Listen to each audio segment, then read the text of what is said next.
আমাকে ছেড়ে যাবার পর হুমায়ুন আজাদ। আমাকে ছেড়ে যাবার পর শুনেছি তুমি খুব কষ্টে আছো। তোমার খবরের জন্য যে আমি খুব ব্যাকুল এমনটি নয়। তবে ঢাকা খুবই ছোট্ট শহর, কারো কষ্টের কথা এখানে চাপা থাকে।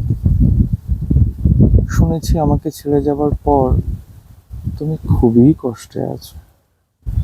প্রত্যেক রাতে সেই ঘটনার পর নাকি আমাকে মনে পড়ে তোমার। পড়বেই তো। পৃথিবীতে সেই ঘটনা তুমি আমি মিলেই তো প্রথম সৃষ্টি করেছিলাম।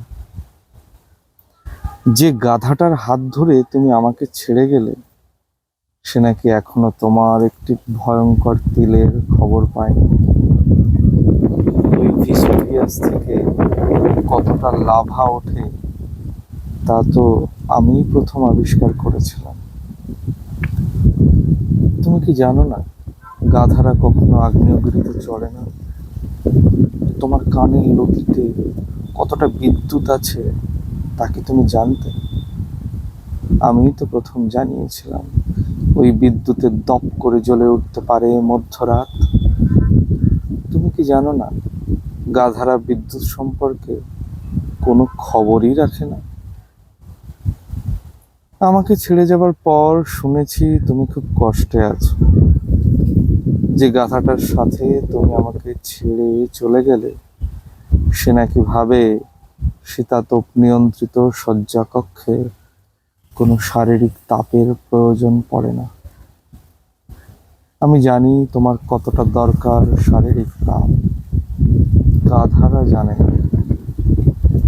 আমি তো খুঁজে বের করেছিলাম তোমার দুই বাহুমূলে লুকিয়ে আছে দুইটি ভয়ঙ্কর ত্রিভুজ।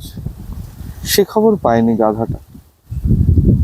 গাধারা চিরকালই শারীরিক ও সব রকম জ্যামিতিতে খুব মূর্খ হয়ে যায়।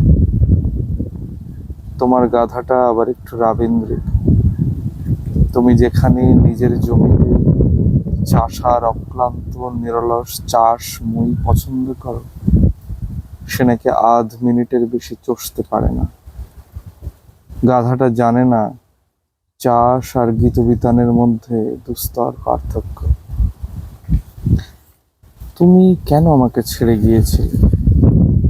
ভেবেছিলে গাড়ি আর পাঁচতলা ভবন থাকলে ওষ্ঠ থাকে, আলিঙ্গনের জন্য বাহু থাকে, আর রাত্রিকে মুখর করার জন্য সেই অনবদ্য অর্গান। শুনেছি আমাকে ছেড়ে যাওয়ার পর তুমি খুবই কষ্টে আছো। আমি কিন্তু কষ্টে নেই। শুধু তোমার মুখের ছায়া কেঁপে উঠলে বুক জুড়ে রাতটা জেগে কাটাই। সম্ভবত বৃষ্টির মতো সিগারেট বেশি খাই।